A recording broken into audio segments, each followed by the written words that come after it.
ಎಲ್ರಿಗೂ ನಮಸ್ಕಾರ. ನಾನು ನಿಮ್ಮ ಐಮದಲಿ ರಾಜ್ಯಶಾಸ್ತ್ರ ಉಪನ್ಯಾಸಕರು. ಇವತ್ತಿನ ತರಗತಿಯಲ್ಲಿ ದ್ವಿತೀಯ ಪಿಯುಸಿ ರಾಜ್ಯಶಾಸ್ತ್ರ ವಿಷಯಕ್ಕೆ ಸಂಬಂಧಿಸಿದಂತೆ ಪಿಯು ಇಲಾಖೆ ಬಿಡುಗಡೆ ಮಾಡಿರುವಂತಹ ಪ್ರಶ್ನಾಕೋಟಿಯಲ್ಲಿ ಬರುವಂತ 7ನೇ ಅಧ್ಯಾಯದ 1 ಅಂಕದ ಪ್ರಶ್ನೆಗಳನ್ನ ಇಲ್ಲಿ ಚರ್ಚಿಸೋಣ. ಅಧ್ಯಾಯ 7 ಸಮಕಾಲೀನ ರಾಜಕೀಯ ವಿದ್ಯಮಾನಗಳು. ಈ ಅಧ್ಯಾಯದ ಭಾಗ ಎದಲ್ಲಿ ಬರುವಂತ 1 ಅಂಕದ ಪ್ರಶ್ನೆಗಳನ್ನ ಚರ್ಚಿಸೋಕೆ ಪ್ರಾರಂಭ ಮಾಡೋಣ. ಭಾಗ ಎದಲ್ಲಿ ರೋಮನ್ ಅಂಕೆ 1 ಕೆಳಗಿನ ಪ್ರಶ್ನೆಗಳಿಗೆ ಸರಿಯಾದ ಉತ್ತರವನ್ನು ಆಯ್ಕೆ ಮಾಡಿ ಬರೆಯಿರಿ.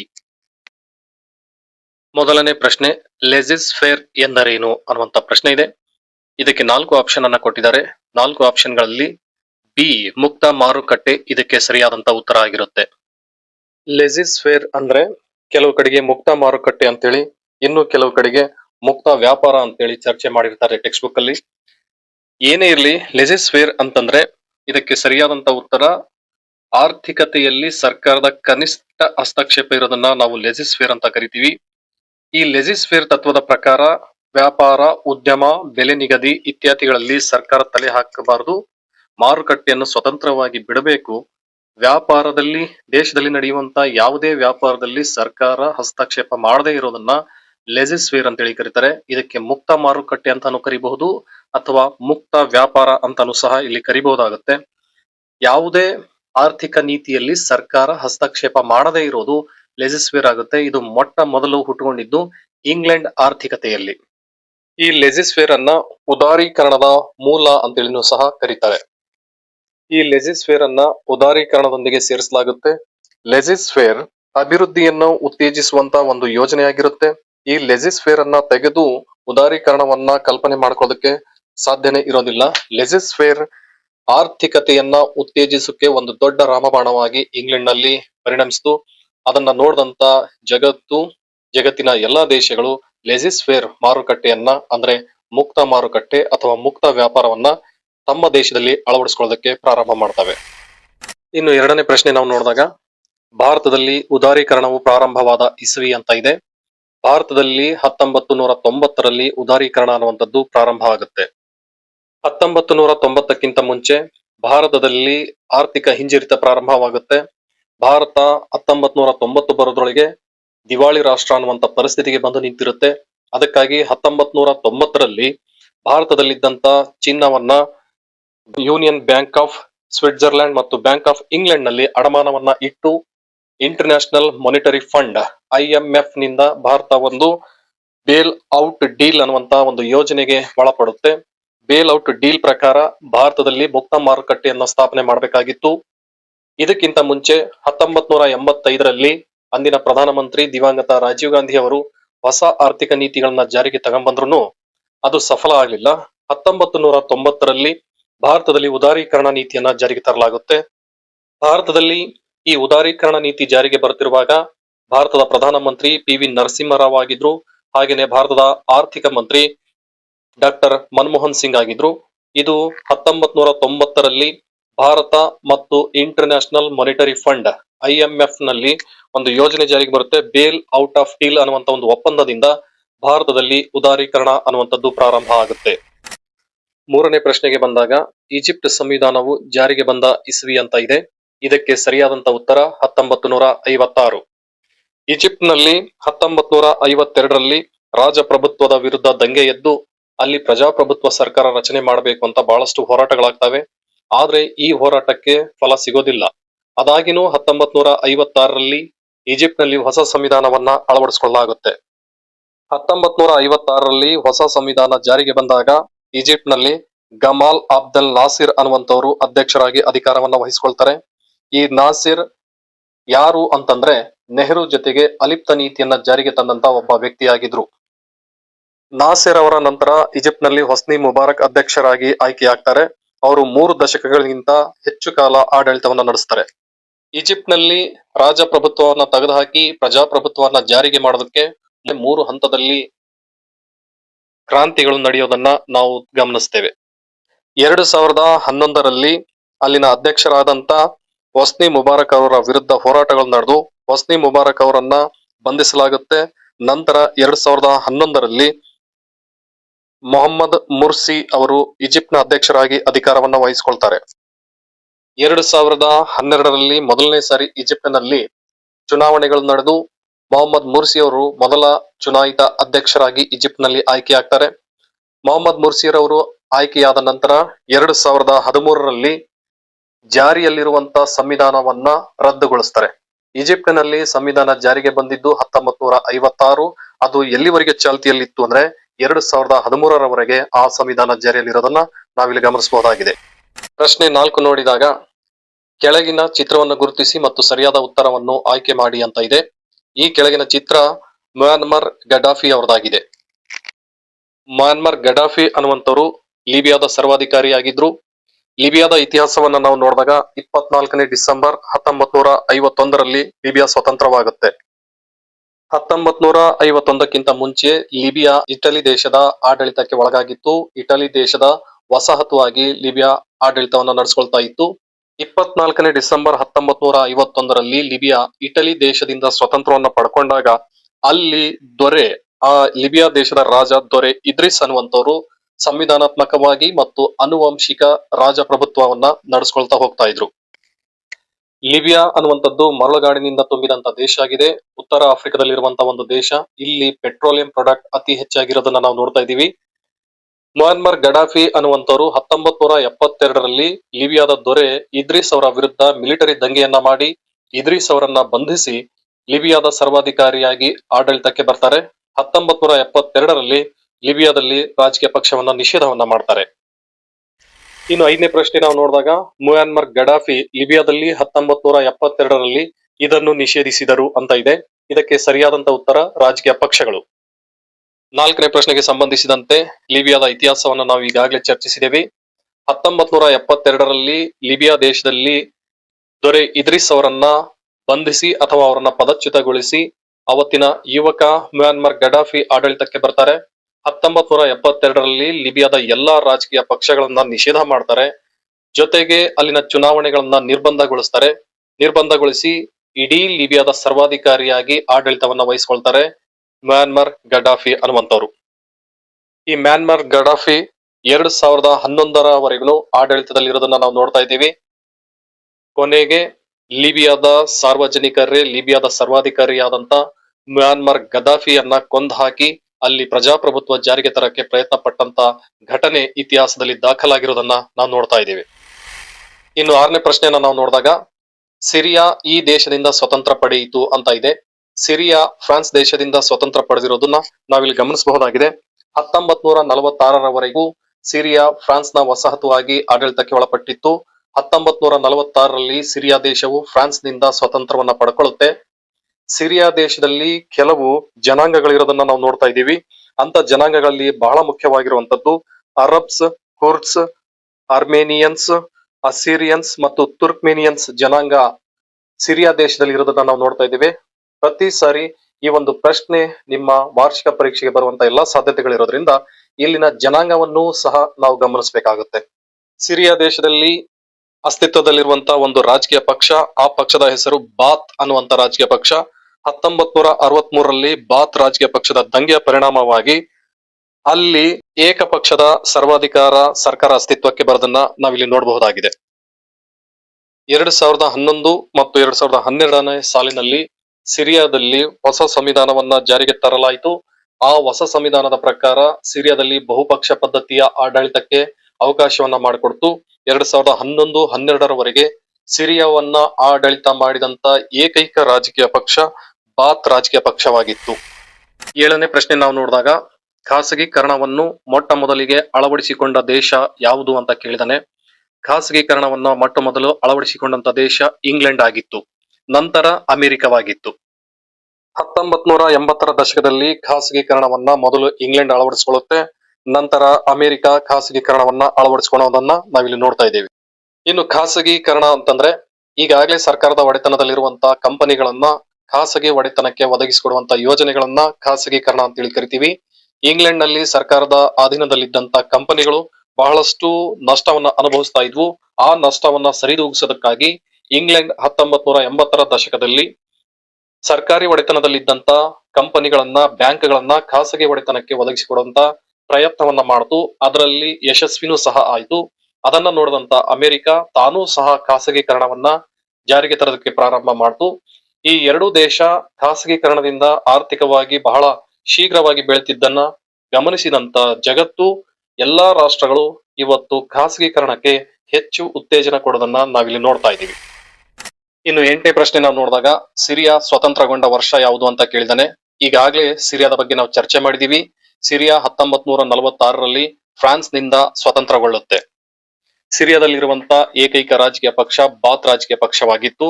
ಇದು ಏಕಪಕ್ಷ ಸರ್ವಾಧಿಕಾರಕ್ಕೆ ಒಳಗಾದಂತ ದೇಶವಾಗಿತ್ತು ಸಿರಿಯಾ. ಇನ್ನು ಭಾಗ ಎದಲ್ಲಿ 2ನೇ ರೋಮನ್ ಅಂಕಿಯನ್ನ ನಾವು ನೋಡಿದಾಗ ಕೆಳಗಿನ ಪ್ರಶ್ನೆಗಳಿಗೆ ಬಿಟ್ಟ ಸ್ಥಳವನ್ನು ತುಂಬಿರಿ ಅಂತ ಇದೆ. ಈ ಬಿಟ್ಟ ಸ್ಥಳವನ್ನ ಭರ್ತಿ ಮಾಡೋದ್ರಲ್ಲಿ ಅವರೇ ಉತ್ತರವನ್ನ ಕೊಟ್ಟಿರ್ತಾರೆ. ಸರಿಯಾದ ಉತ್ತರ ಸರಿಯಾದ ಪ್ರಶ್ನೆಗೆ ಆಯ್ಕೆ ಮಾಡಿ ಬರೆಯುವಂತ ಕೆಲಸ ವಿದ್ಯಾರ್ಥಿಗಳದಾಗಿರುತ್ತೆ. ಅಂತ ಒಂದು ಬಿಟ್ಟ ಸ್ಥಳವನ್ನ ಭರ್ತಿ ಮಾಡೋದ್ರಲ್ಲಿ ಮೊದಲನೇ ಪ್ರಶ್ನೆ ಬಂದು ಡ್ಯಾಶ್ ಅನ್ನು ನೇಪಾಳದ ಮ್ಯಾಗ್ನಾ ಕಾರ್ಟ್ ಎಂದು ಕರೆಯುತ್ತೇವೆ ಅಂತ ಇದೆ. ಇದಕ್ಕೆ ಸರಿಯಾದಂತ ಉತ್ತರ 2006ರ ಕಾಯ್ದೆಯಾಗಿದೆ. ನೇಪಾಳ ಪ್ರಜಾಪ್ರಭುತ್ವ ದೇಶವಾದಂತ ಭಾರತ ಮತ್ತು ಕಮ್ಯುನಿಸ್ಟ್ ದೇಶವಾದಂತ ಚೀನಾ ಎರಡೂ ದೇಶಗಳ ನಡುವೆ ಇರುವುದರಿಂದ ನೇಪಾಳದಲ್ಲಿ ದ್ವಿಮುಖ ನೀತಿಯನ್ನ ಅನುಸರಿಸಲಾಗುತ್ತೆ ಇವತ್ತಿಗೂ. ಕೆಲವು ಪ್ರಜೆಗಳು ಪ್ರಜಾಪ್ರಭುತ್ವದ ಪ್ರಿಯರಾಗಿದ್ರೆ ಇನ್ನು ಕೆಲವರು ಕಮ್ಯುನಿಸ್ಟ್ ಆಡಳಿತಕ್ಕೆ ಇಷ್ಟಪಡುವಂತ ಪ್ರಜೆಗಳು ಅಲ್ಲಿದ್ದಾರೆ. 18ನೇ ಶತಮಾನದಲ್ಲಿ ನೇಪಾಳದಲ್ಲಿ ರಾಜಪ್ರಭುತ್ವ ಅಸ್ತಿತ್ವಕ್ಕೆ ಬರುತ್ತೆ. ಬೀರೇಂದ್ರ ಬೀರ್ ಬಿಕ್ರಮ್ ಶಾ ದೇವ್ ಅನ್ನುವಂಥವ್ರು ನೇಪಾಳದ ಮೊದಲ ರಾಜರಾಗಿ ಆಡಳಿತ ನಡೆಸೋದನ್ನ ನಾವಿಲ್ಲಿ ನೋಡ್ತಾ ಇದ್ದೀವಿ. ನೇಪಾಳದಲ್ಲಿ ರಾಜಪ್ರಭುತ್ವವನ್ನ ತೆಗೆದುಹಾಕಿ ಪ್ರಜಾಪ್ರಭುತ್ವವನ್ನ ಅಸ್ತಿತ್ವಕ್ಕೆ ತರೋದಕ್ಕಾಗಿ 1960ರಲ್ಲಿ ಅಲ್ಲಿ ಪ್ರಜಾಪ್ರಭುತ್ವದ ಚಳವಳಿಗಳು ಪ್ರಾರಂಭವಾಗ್ತವೆ. ಆದ್ರೆ 1979ರವರೆಗೂ ಸಹ ಈ ಹೋರಾಟ ನಡೆಯೋದನ್ನ ನಾವು ನೋಡ್ತಾ ಇದ್ದೀವಿ. ನಂತರ 1996ರಲ್ಲಿ ನೇಪಾಳದಲ್ಲಿ ಮಾವೋವಾದಿಗಳು ರಾಜಪ್ರಭುತ್ವದ ವಿರುದ್ಧ ತೀವ್ರವಾದಂತಹ ಹೋರಾಟವನ್ನ ನಡೆಸಿ ಯಶಸ್ವಿಯಾಗ್ತಾರೆ. 2001ರಲ್ಲಿ ಮಾವೋವಾದಿಗಳು ರಾಜಪ್ರಭುತ್ವವನ್ನ ತೆಗೆದುಹಾಕಿ ಇಡೀ ಆಡಳಿತವನ್ನ ತಮ್ಮ ಅಸ್ತಿತ್ವಕ್ಕೆ ತೆಗೆದುಕೊಳ್ತಾರೆ. ನಂತರ 21ನೇ ನವೆಂಬರ್ 2006ರಲ್ಲಿ ರಾಜಮನೆತನವನ್ನ ಸಂಪೂರ್ಣವಾಗಿ ತೆಗೆದುಹಾಕಿ ನೇಪಾಳದಲ್ಲಿ ಶಾಂತಿ ಒಪ್ಪಂದವನ್ನ ಸಹಿ ಮಾಡಿ ನೇಪಾಳದಲ್ಲಿ ಪ್ರಜಾಪ್ರಭುತ್ವವನ್ನ ಸೃಷ್ಟಿ ಮಾಡ್ತಾರೆ. ನಂತರ 18ನೇ ಮೇ 2006ರಂದು ಲೋಕತಾಂತ್ರಿಕ ಆಡಳಿತವು ಅಂದ್ರೆ ಅಲ್ಲಿನ ಪ್ರಜಾಪ್ರಭುತ್ವ ಸರ್ಕಾರವು ಒಂದು ಮಸೂದೆಯನ್ನ ಅಂಗೀಕಾರ ಮಾಡಿ ರಾಜಪ್ರಭುತ್ವವನ್ನ ಸಂಪೂರ್ಣವಾಗಿ ಅಂತ್ಯಗೊಳಿಸ್ತವೆ. ಅದಕ್ಕಾಗಿ ಮೇ 18ನ್ನು ನೇಪಾಳದಲ್ಲಿ ಪ್ರತಿ ವರ್ಷ ಲೋಕತಾಂತ್ರಿಕ ದಿವಸವನ್ನಾಗಿ ಆಚರಣೆ ಮಾಡ್ತಾರೆ. ಈ ಪ್ರಶ್ನೆ ಬರುವಂತಹ ಎಲ್ಲಾ ಸಾಧ್ಯತೆಗಳು ಸಹ ಇದೆ. ಇನ್ನು 2ನೇ ಪ್ರಶ್ನೆಗೆ ನಾವು ಬಂದಾಗ ಭೂತಾನ್ ನಲ್ಲಿ ಡ್ಯಾಶ್ ಮಾದರಿ ಸರ್ಕಾರ ಕಾರ್ಯನಿರ್ವಹಿಸುತ್ತಿದೆ ಅಂತ ಇದೆ. ಇದಕ್ಕೆ ನಿರಂಕುಶ ರಾಜಪ್ರಭುತ್ವ ಅನ್ನುವಂಥದ್ದು ಉತ್ತರ ಆಗುತ್ತೆ. ಭೂತಾನ್ ಅನ್ನುವಂಥದ್ದು ಭಾರತ ಮತ್ತು ನೇಪಾಳದ ಪಕ್ಕದಲ್ಲಿರುವಂತಹ ಒಂದು ಪುಟ್ಟ ರಾಷ್ಟ್ರವಾಗಿದೆ. ನೇಪಾಳದಲ್ಲಿ ನಡೆದಂತ ಲೋಕತಾಂತ್ರಿಕ ಆಂದೋಲನ ಅಂದ್ರೆ ಅಲ್ಲಿನ ಪ್ರಜಾಪ್ರಭುತ್ವದ ಚಳುವಳಿ ಭೂತಾನಿನ ನಿರಂಕುಶ ರಾಜಪ್ರಭುತ್ವದ ಆಡಳಿತದ ಮೇಲೆ ಪರಿಣಾಮ ಬೀರುತ್ತೆ. ಭೂತಾನಿನ ಪ್ರಜೆಗಳಿಗೂ ಸಹ ರಾಜಪ್ರಭುತ್ವವನ್ನು ತೆಗೆದುಹಾಕಿ ಅಲ್ಲಿ ಪ್ರಜಾಪ್ರಭುತ್ವವನ್ನ ಸೃಷ್ಟಿ ಮಾಡಬೇಕು ಅನ್ನುವಂತ ಒಂದು ಆಸೆಯನ್ನ ನೇಪಾಳ ಕ್ರಾಂತಿಯಿಂದ ಅಲ್ಲಿನ ಜನರು ಪ್ರೇರಿತರಾಗ್ತಾರೆ. ಭೂತಾನ್ನಲ್ಲಿ ಗುಲಾಮಗಿರಿ ಅನ್ನುವಂಥದ್ದು ಸರ್ವೇಸಾಮಾನ್ಯವಾಗಿತ್ತು. ಆದರೆ 1950ರಲ್ಲಿ ಗುಲಾಮಗಿರಿಯನ್ನ ರದ್ದುಗೊಳಿಸಲಾಗುತ್ತೆ.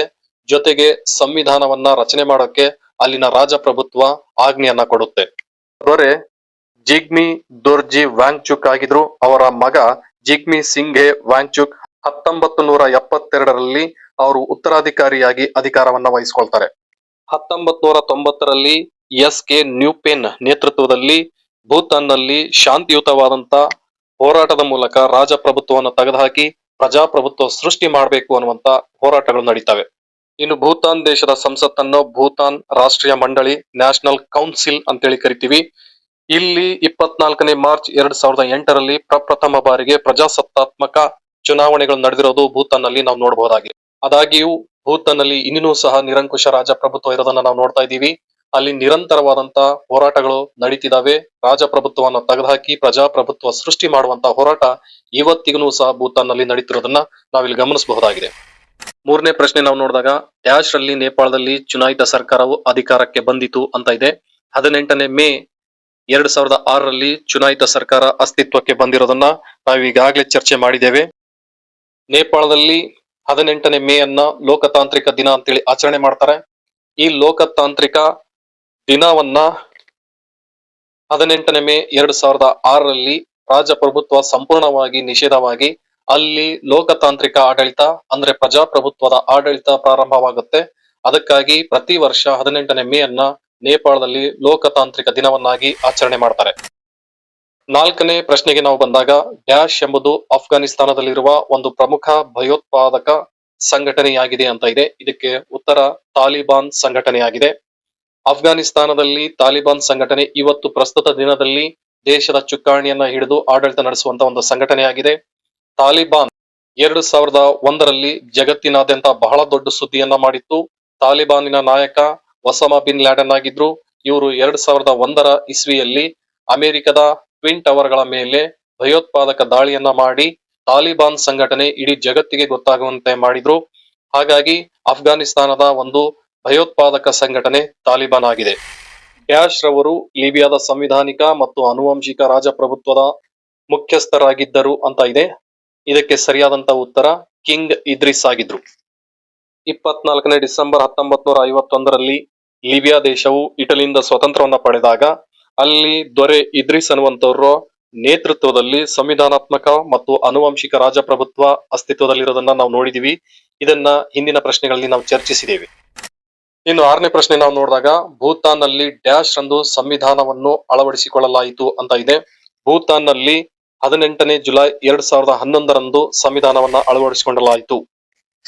18ನೇ ಜುಲೈ 2011ರಲ್ಲಿ ರೂಪಿತವಾಗಿ ಜಾರಿಗೆ ಬಂದಂತ ಭೂತಾನನ ನೂತನ ಸಂವಿಧಾನವು ಚುನಾಯಿತ ಪ್ರಧಾನಮಂತ್ರಿ ಮತ್ತು ಅವರ ಸಚಿವ ಸಂಪುಟವನ್ನ ಹೊಂದೋಕೆ ಅವಕಾಶವನ್ನ ಮಾಡಿಕೊಡ್ತು. ಆದ್ರೆ ಭೂತಾನ್ ನಲ್ಲಿ ಇವತ್ತಿಗೂ ಸಹ ನಿರಂಕುಶ ರಾಜಪ್ರಭುತ್ವ ಅಸ್ತಿತ್ವದಲ್ಲಿರೋದ್ರಿಂದ ಚುನಾಯಿತ ಪ್ರಧಾನಮಂತ್ರಿ ಮತ್ತು ಅವರ ಸಚಿವ ಸಂಪುಟವನ್ನ ಅವರ ಮಂತ್ರಿ ಮಂಡಲವನ್ನ ನಿರಂಕುಶ ರಾಜಪ್ರಭುತ್ವ ಯಾವ ಸಮಯದಲ್ಲಿ ಬೇಕಾದ್ರೂ ಉಚ್ಚಾಟನೆ ಮಾಡುವಂತ ಅಧಿಕಾರ ಭೂತಾನ್ ನಲ್ಲಿ ಇರೋದನ್ನ ನಾವು ಇವತ್ತಿಗೂ ಗಮನಿಸಬಹುದಾಗಿದೆ. 7ನೇ ಪ್ರಶ್ನೆಗೆ ಬಂದಾಗ ಡ್ಯಾಶ್ ರಂದು ಭೂತಾನ್ ರಾಷ್ಟ್ರೀಯ ಮಂಡಳಿಯು ಪ್ರಾರಂಭವಾಯಿತು ಅಂತ ಇದೆ. ಇದಕ್ಕೆ ಸರಿಯಾದಂತ ಉತ್ತರ 24ನೇ ಮಾರ್ಚ್ 2008.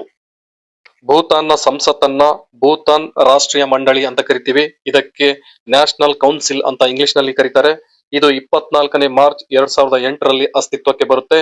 2008ರಲ್ಲಿ ಪ್ರಪ್ರಥಮ ಬಾರಿಗೆ ಅಲ್ಲಿ ಪ್ರಜಾಸತ್ತಾತ್ಮಕ ರೀತಿಯಲ್ಲಿ ಚುನಾವಣೆಗಳು ನಡೆದು ಹೊಸದಾದಂತ ಸಂಸತ್ತು ಅಸ್ತಿತ್ವಕ್ಕೆ ಬರುತ್ತೆ. 24ನೇ ಮಾರ್ಚ್ 2008ಕ್ಕೆ ಅಲ್ಲಿನ ಸಂಸತ್ತನ್ನ ನ್ಯಾಷನಲ್ ಕೌನ್ಸಿಲ್ ಅಥವಾ ರಾಷ್ಟ್ರೀಯ ಮಂಡಳಿ ಅಂತ ಕರೀತಾರೆ. ಇನ್ನು ರೋಮನ್ ಅಂಕೆ 3ಕ್ಕೆ ಬಂದಾಗ ಹೊಂದಿಸಿ ಬರೆಯಿರಿ ಅಂತ ಇದೆ. ಒಂದು ಕಡೆ ಪ್ರಶ್ನೆಗಳು ಮತ್ತೆ ಅದಕ್ಕೆ ಸರಿಯಾಗಿ ಹೊಂದುವಂತ ಉತ್ತರಗಳನ್ನ ಹುಡುಕಿ ಬರೆಯುವಂತ ವ್ಯವಸ್ಥೆಯಲ್ಲಿರುತ್ತೆ. ಇಂಥ ಹೊಂದಿಸಿ ಬರೆಯರಲ್ಲಿ 1ನೇ ಪ್ರಶ್ನೆ IMF ಅಂತ ಕೊಟ್ಟಿದ್ದಾರೆ. ಇದಕ್ಕೆ ಸರಿಯಾದಂತ ಉತ್ತರ ಬಿ ಅಂತಾರಾಷ್ಟ್ರೀಯ ಹಣಕಾಸಿನ ನಿಧಿ ಅಂತ ಇದೆ. IMF ಅಂದ್ರೆ ಇಂಟರ್ನ್ಯಾಷನಲ್ ಮಾನಿಟರಿ ಫಂಡ್, ಅದಕ್ಕೆ ಕನ್ನಡದಲ್ಲಿ ಅಂತಾರಾಷ್ಟ್ರೀಯ ಹಣಕಾಸಿನ ನಿಧಿ ಅಂತ ಕರಿತೀವಿ. ಭಾರತ ಉದಾರೀಕರಣವನ್ನ ಜಾರಿಗೆ ತರುವಾಗ IMF ನೊಂದಿಗೆ ಬೇಲ್ ಔಟ್ ಡೀಲ್ ಮಾಡ್ಕೊಂಡಿದ್ದನ್ನ ಇಲ್ಲಿ ಸ್ಮರಿಸಬಹುದಾಗಿದೆ. ಇನ್ನು ಹೊಂದಿಸಿ ಬರೆಯರಲ್ಲಿ 2ನೇ ಪ್ರಶ್ನೆಯನ್ನ ನಾವು ನೋಡಿದಾಗ ಭೂತಾನ್ ಪ್ರಜಾಸತ್ತಾತ್ಮಕ ಚಳುವಳಿ ಅಂತ ಇದೆ. ಇದಕ್ಕೆ ಸರಿಯಾದಂತ ಉತ್ತರ ಎ ರಾಂಗ್ ಥಾನ್ ನ್ಯೂಕ್ಲೆ ದೋರ್ಜಿ ಅನ್ನುವಂಥದ್ದು. ರಾಂಗ್ ಥಾಂಗ್ ನ್ಯೂಕ್ಲೆ ದೋರ್ಜಿ ಅವರು ಭೂತಾನ್ ನಲ್ಲಿ ಮಾನವ ಹಕ್ಕುಗಳು ಮತ್ತು ಪ್ರಜಾಸತ್ತಾತ್ಮಕ ಸರ್ಕಾರದ ಸ್ಥಾಪನೆಗೆ ಹೋರಾಟ ಮಾಡಿದಂತ ವ್ಯಕ್ತಿಯಾಗಿದ್ದಾರೆ. ಇವರನ್ನ ಭೂತಾನ್ ಪ್ರಜಾಸತ್ತಾತ್ಮಕ ಆಂದೋಲನದ ನಾಯಕ ಅಂತ ಕರೀತಾರೆ. ರಾಂಗ್ ಥಾನ್ ನ್ಯೂಕ್ಲೆ ದೋರ್ಜಿ ರವರು ಭೂತಾನ್ ನಲ್ಲಿ ಹೋರಾಟ ಮಾಡ್ತಿರುವಾಗ ಅಕಾಲಿಕ ಮರಣವನ್ನ ಹೊಂದುತ್ತಾರೆ. ಇದರಿಂದ ಭೂತಾನ್ ನಲ್ಲಿ ರಾಜಪ್ರಭುತ್ವ ಹೋಗಿ ಪ್ರಜಾಪ್ರಭುತ್ವ ಅಸ್ತಿತ್ವಕ್ಕೆ ಬರುವಂತ ಆಂದೋಲನದಲ್ಲಿ ಹಿನ್ನಡೆ ಉಂಟಾಗೋದನ್ನ ನಾವಿಲ್ಲಿ ಗಮನಿಸಬಹುದಾಗಿದೆ. ಹೊಂದಿಸಿ ಬರೆಯರಲ್ಲಿ 3ನೇ ಪ್ರಶ್ನೆಯನ್ನ ನಾವು ನೋಡಿದಾಗ ಲಿಬಿಯಾದ ಕಾನೂನು ಅಂತ ಇದೆ. ಇದಕ್ಕೆ ಸರಿಯಾದಂತ ಉತ್ತರ ಡಿ ಶರಿಯತ್ ಅನ್ನುವಂಥದ್ದು. ಇಸ್ಲಾಮಿಕ್ ರಾಷ್ಟ್ರಗಳಲ್ಲಿ ಅಲ್ಲಿ ಕಾನೂನು ಶರಿಯತ್ ಮುಖಾಂತರ ನಡೆಯುತ್ತೆ. ಶರಿಯತ್ ಎಂದರೆ ಇಸ್ಲಾಮಿಕ್ ಕಾನೂನುಗಳ ಒಂದು ಕಟ್ಟಳೆಯಾಗಿದೆ. ಲಿಬಿಯಾ ಇಸ್ಲಾಮಿಕ್ ರಾಷ್ಟ್ರ ಆಗಿರೋದ್ರಿಂದ ಅಲ್ಲಿ ಶರಿಯತ್ಗಳ ಮುಖಾಂತರ ಆಡಳಿತ ನಡೀತಾ ಇತ್ತು. ಇವತ್ತಿಗೂ ಸಹ ಲಿಬಿಯಾ ದೇಶದಲ್ಲಿ ಕಾನೂನಿನ ಮೂಲ ಶರಿಯತ್ ಆಗಿರೋದನ್ನ ನಾವು ನೋಡ್ತಾ ಇದ್ದೇವೆ. ಶರಿಯತ್ ಅಂತಂದ್ರೆ ಇಸ್ಲಾಮಿಕ್ ಕಾನೂನುಗಳ ಕಟ್ಟಳೆ ಆಗಿರೋದನ್ನ ವಿದ್ಯಾರ್ಥಿಗಳು ಗಮನಿಸಬೇಕಾಗುತ್ತೆ. ಇನ್ನು 4ನೇ ಪ್ರಶ್ನೆ ನಾವು ನೋಡಿದಾಗ WTO ಅಂತ ಇದೆ. ಇದಕ್ಕೆ ಸರಿಯಾದಂತ ಉತ್ತರ ಇ ವಿಶ್ವ ವ್ಯಾಪಾರಿ ಸಂಘಟನೆ ಅನ್ನುವಂಥದ್ದು.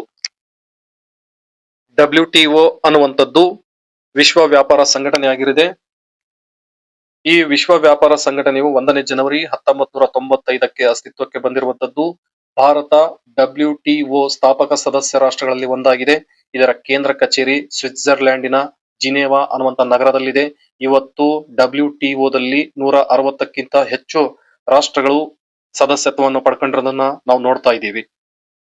ಭಾರತದಲ್ಲಿ LPG ಲಿಬರಲೈಸೇಷನ್, ಪ್ರೈವೇಟೈಸೇಷನ್, ಗ್ಲೋಬಲೈಸೇಷನ್ ಜಾರಿಗೆ ಬಂದಾಗ ಸಹಜವಾಗಿ ನಾವು WTO ಸದಸ್ಯತ್ವವನ್ನು ಪಡ್ಕೋಬೇಕಾಯಿತು. ಇನ್ನು 5ನೇ ಪ್ರಶ್ನೆ ನಾವು ನೋಡಿದಾಗ ಸಿರಿಯನ್ ಜನತೆ ವಿಶೇಷತೆ ಅಂತ ಇದೆ.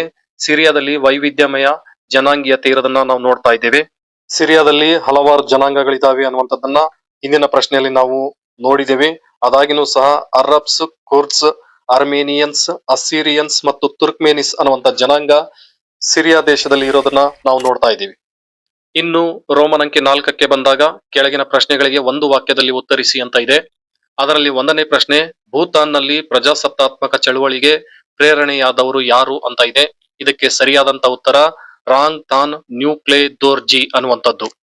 ಈಗಾಗಲೇ ತಿಳ್ಕೊಂಡಂತೆ ರಾಂಗ್ ಥಾಂಗ್ ನ್ಯೂಕ್ಲೆ ದೋರ್ಜಿ ಅನ್ನುವಂಥವ್ರು ಭೂತಾನ್ನಲ್ಲಿ ಮಾನವ ಹಕ್ಕುಗಳು ಮತ್ತು ಪ್ರಜಾಪ್ರಭುತ್ವದ ಸ್ಥಾಪನೆಗೆ ಹೋರಾಟ ಮಾಡಿದಂತ ಪ್ರಮುಖ ವ್ಯಕ್ತಿಯಾಗಿದ್ದಾರೆ. ಇವರ ಅಕಾಲಿಕ ಮರಣದಿಂದ ಭೂತಾನ್ನಲ್ಲಿ ಪ್ರಜಾಸತ್ತಾತ್ಮಕ ಚಳುವಳಿ ಪ್ರೇರಣೆ ಹಿನ್ನಡೆ ಆಗುತ್ತೆ. ಅದಾಗಿನೂ ಸಹ ಭೂತಾನ್ನಲ್ಲಿ ಇವತ್ತು ಸಂವಿಧಾನಾತ್ಮಕವಾಗಿ ಮತ್ತು ಆನುವಂಶಿಕವಾಗಿ ರಾಜಪ್ರಭುತ್ವ ಅಸ್ತಿತ್ವದಲ್ಲಿರೋದನ್ನ ನಾವಿಲ್ಲಿ ನೋಡ್ತಾ ಇದ್ದೇವೆ. ಇನ್ನು 2ನೇ ಪ್ರಶ್ನೆಗೆ ಬಂದಾಗ ಅಫ್ಘಾನಿಸ್ತಾನದಲ್ಲಿ ರಾಷ್ಟ್ರೀಯ ಪ್ರಜಾಸತ್ತಾತ್ಮಕ ಮಂಡಳಿಯ ಚುನಾವಣೆಗಳು ಯಾವಾಗ ನಡೆದವು ಅಂತ ಇದೆ. ಅಫ್ಘಾನಿಸ್ತಾನದಲ್ಲಿ ರಾಷ್ಟ್ರೀಯ ಪ್ರಜಾಸತ್ತಾತ್ಮಕ ಸಭೆಗೆ ಚುನಾವಣೆಗಳು ಅಕ್ಟೋಬರ್ 2004ರಲ್ಲಿ ನಡೆದದ್ದನ್ನ ನಾವಿಲ್ಲಿ ನೋಡಬಹುದಾಗಿದೆ. ಅಫ್ಘಾನಿಸ್ತಾನದಲ್ಲಿ ಬಹಳ ದೊಡ್ಡ ಹೋರಾಟಗಳು ನಡೆದ ನಂತರ ಜನವರಿ 2004ರಲ್ಲಿ ತನ್ನದೇ ಆದಂತಹ ಹೊಸ ಸಂವಿಧಾನವನ್ನ ಅಳವಡಿಸಿಕೊಳ್ಳಲಾಯಿತು. ಹೊಸ ಸಂವಿಧಾನ ಜಾರಿಗೆ ಬಂದ ನಂತರ ಅಕ್ಟೋಬರ್ 2004ರಲ್ಲಿ ಸಂಸತ್ತಿಗೆ ಮತ್ತು ಪ್ರಾಂತೀಯ ಚುನಾವಣೆಗಳನ್ನ ನಡೆಸಲಾಗುತ್ತೆ. 2004ರಲ್ಲಿ ಅಫ್ಘಾನಿಸ್ತಾನದ ಸಂಸತ್ತಿಗೆ ಚುನಾವಣೆಗಳನ್ನ ನಡೆಸಿದ್ರೆ 2005ರಲ್ಲಿ ಪ್ರಾಂತೀಯ ಚುನಾವಣೆಗಳನ್ನ ಅಫ್ಘಾನಿಸ್ತಾನದಲ್ಲಿ ನಡೆಸಲಾಗುತ್ತೆ. ಅಫ್ಘಾನಿಸ್ತಾನದಲ್ಲಿ ರಾಷ್ಟ್ರೀಯ ವಿಧಾನಸಭೆ ಡಿಸೆಂಬರ್ 2005ರಲ್ಲಿ ಅಸ್ತಿತ್ವಕ್ಕೆ ಬಂದಿರೋದನ್ನ ನಾವಿಲ್ಲಿ ಗಮನಿಸ್ತಾ ಇದ್ದೀವಿ. ಇನ್ನು 3ನೇ ಪ್ರಶ್ನೆಗೆ ಬಂದಾಗ ಲಿಬಿಯಾದಲ್ಲಿ ಪ್ರಜಾಸತ್ತಾತ್ಮಕ ಚಳುವಳಿ ಯಾವಾಗ ಪ್ರಾರಂಭವಾಯಿತು ಅಂತ ಇದೆ. ಇದಕ್ಕೆ ಸರಿಯಾದಂತ ಉತ್ತರ 2011ರಲ್ಲಿ ಲಿಬಿಯಾದಲ್ಲಿ ಪ್ರಜಾಸತ್ತಾತ್ಮಕ ಚಳುವಳಿಗಳು ಪ್ರಾರಂಭವಾಗ್ತವೆ. ಲಿಬಿಯಾದ ಸರ್ವಾಧಿಕಾರಿ ಮ್ಯಾನ್ಮಾರ್ ಗಡಾಫಿ 1972ರಲ್ಲಿ ದೊರೆ ಇದ್ರಿಸ್ ವಿರುದ್ಧ ಹೋರಾಟ ಮಾಡಿ ಸರ್ವಾಧಿಕಾರಿಯಾಗಿ ಆಡಳಿತಕ್ಕೆ ಬಂದು 1972ರಲ್ಲಿ ರಾಜಕೀಯ ಪಕ್ಷಗಳನ್ನ ನಿಷೇಧ ಮಾಡಿ ಅಲ್ಲಿನ ಚುನಾವಣೆಗಳಿಗೆ ನಿರ್ಬಂಧವನ್ನ ಹಾಕ್ತಾರೆ. ನಂತರ 2011ರವರೆಗೂ ಸಹ ಮ್ಯಾನ್ಮಾರ್ ಗಡಾಫಿ ಲಿಬಿಯಾದ ಸರ್ವಾಧಿಕಾರಿಯಾಗಿ ಆಡಳಿತದಲ್ಲಿರೋದನ್ನ ನಾವು ನೋಡ್ತಾ ಇದ್ದೇವೆ. ಮ್ಯಾನ್ಮಾರ್ ಗಡಾಫಿಯ ವಿರುದ್ಧ 2011ರಲ್ಲಿ ಮಹಾಕ್ರಾಂತಿ ನಡೆಯುತ್ತೆ. 2011ರಲ್ಲಿ NTC ಅನ್ನುವಂತ ಒಂದು ಸಂಸ್ಥೆ ಅಸ್ತಿತ್ವಕ್ಕೆ ಬರುತ್ತೆ ಲಿಬಿಯಾದಲ್ಲಿ. NTC ಅಂದ್ರೆ ನ್ಯಾಷನಲ್ ಟ್ರಾನ್ಸಿಷನಲ್ ಕೌನ್ಸಿಲ್ ಅಂತೇಳಿ ಕರಿತಾ ಇದ್ದೀವಿ. 27ನೇ ಫೆಬ್ರವರಿ 2011ರಲ್ಲಿ ಗಡಾಫಿಯ ವಿರುದ್ಧ ಅನೇಕ ಗುಂಪುಗಳು ಪ್ರಜಾಸತ್ತಾತ್ಮಕ ಸರ್ಕಾರ ಸ್ಥಾಪನೆಗೆ ದೊಡ್ಡ ಮಟ್ಟದ ಕ್ರಾಂತಿಯನ್ನ ನಡೆಸೋದನ್ನ ನಾವಿಲ್ಲಿ ಗಮನಿಸಬಹುದಾಗಿದೆ. 2011ರಲ್ಲಿ ಗಡಾಫಿಯ ಸಾವಿನ ನಂತರ ಹಂಗಾಮಿ ಸರ್ಕಾರವನ್ನ ಸ್ಥಾಪನೆ ಮಾಡಲಾಗುತ್ತೆ. ನಂತರ 23ನೇ ಅಕ್ಟೋಬರ್ 2011ರಲ್ಲಿ ಲಿಬಿಯಾ ದೇಶವು ಸ್ವತಂತ್ರ ರಾಷ್ಟ್ರ ಅಂತ ಘೋಷಣೆ ಮಾಡಬೇಕಾಗುತ್ತೆ. ಇನ್ನು 4ನೇ ಪ್ರಶ್ನೆ ನಾವು ನೋಡಿದಾಗ ಲಿಬಿಯಾದ ಕಾನೂನಿನ ಮೂಲವನ್ನು ತಿಳಿಸಿ ಅಂತ ಇದೆ. ಮತ್ತೊಮ್ಮೆ ಈ ಪ್ರಶ್ನೆ ಬಂದಿದೆ. ಇದಕ್ಕೆ ಸರಿಯಾದಂತ ಉತ್ತರ ಶರಿಯತ್ ಅಂತೇಳಿ ನಾವು ಕರಿತಾ ಇದೀವಿ. ಶರಿಯತ್ ಅಂದ್ರೆ ಇಸ್ಲಾಮಿಕ್ ಆಡಳಿತದ ಕಾನೂನುಗಳ ಕಟ್ಟಳೆಯಾಗಿರುತ್ತೆ. ಲಿಬಿಯಾ ದೇಶ ಇಸ್ಲಾಮಿಕ್ ರಾಷ್ಟ್ರ ಆಗಿರೋದ್ರಿಂದ ಅಲ್ಲಿನ ಆಡಳಿತವು ಇಸ್ಲಾಮಿಕ್ ಕಾನೂನುಗಳಾದಂತ ಶರಿಯತ್ಗಳ ಆಧಾರದ ಮೇಲೆ ನಡೀತಾ ಇತ್ತು. ಇನ್ನು 5ನೇ ಪ್ರಶ್ನೆ ನಾವು ನೋಡ್ತಾ ಇದ್ದೀವಿ. GNC ಅನ್ನು ವಿಸ್ತರಿಸಿ ಅಂತ ಇದೆ. ಜನರಲ್ ನ್ಯಾಷನಲ್ ಕಾಂಗ್ರೆಸ್ ಅನ್ನುವಂಥದ್ದು ಇದಕ್ಕೆ ಸರಿಯಾದಂತ ಉತ್ತರ ಆಗಿದೆ. ಜನರಲ್ ನ್ಯಾಷನಲ್ ಕಾಂಗ್ರೆಸ್ ಅಂತಂದ್ರೆ ಲಿಬಿಯಾದ ಸಂಸತ್ತಿನ ಹೆಸರಾಗಿದೆ ಇದು. ಲಿಬಿಯಾದಲ್ಲಿ ಮ್ಯಾನ್ಮಾರ್ ಗಡಾಫಿಯ ಸಾವಿನ ನಂತರ 2011ರಲ್ಲಿ ಹಂಗಾಮಿ ಸರ್ಕಾರ ಅಸ್ತಿತ್ವಕ್ಕೆ ಬಂದಿತ್ತು. ಹಾಗೆ 23ನೇ ಅಕ್ಟೋಬರ್ 2011ರಲ್ಲಿ ಲಿಬಿಯಾವನ್ನ ಸ್ವತಂತ್ರ ದೇಶವಂತ ಘೋಷಣೆ ಮಾಡಲಾಯಿತು. GNC ನ್ಯಾಷನಲ್ ಜನರಲ್ ಕಾಂಗ್ರೆಸ್ಗೆ 2012ರಲ್ಲಿ ಚುನಾವಣೆಗಳು ನಡೀತವೆ. 2012ರ ಚುನಾವಣೆಗಳ ನಂತರ ಅಲ್ಲಿನ ಸಂಸತ್ತು ಅಸ್ತಿತ್ವಕ್ಕೆ ಬಂದು ಜುಲೈ 2011ರಲ್ಲಿ ಸಂಸದೀಯ ಗಣರಾಜ್ಯವಾಗಿ ಲಿಬಿಯಾ ಅಸ್ತಿತ್ವಕ್ಕೆ ಬರೋದನ್ನ ನಾವಿಲ್ಲಿ ನೋಡ್ತಾ ಇದ್ದೀವಿ. ದ್ವಿತೀಯ PUC ರಾಜ್ಯಶಾಸ್ತ್ರಕ್ಕೆ ಸಂಬಂಧಿಸಿದಂತ 7ನೇ ಅಧ್ಯಾಯದಲ್ಲಿರುವಂತ ಭಾಗ ಎ ನಲ್ಲಿ ಬರುವಂತ 1 ಅಂಕದ ಪ್ರಶ್ನೆಗಳನ್ನ ಸಂಪೂರ್ಣವಾಗಿ ಇಲ್ಲಿ ಚರ್ಚೆ ಮಾಡಲಾಗಿದೆ. ಮುಂದಿನ ತರಗತಿಯಲ್ಲಿ ಮತ್ತೊಂದು ಹೊಸ ವಿಷಯವನ್ನ ನಿಮ್ಮ ಜೊತೆ ಚರ್ಚಿಸೋಣ ಅಂತ ಹೇಳ್ತಾ ಈ ತರಗತಿಯನ್ನ ಇಲ್ಲಿಗೆ ಮುಗಿಸ್ತೇನೆ. ಎಲ್ರಿಗೂ ನಮಸ್ಕಾರಗಳು.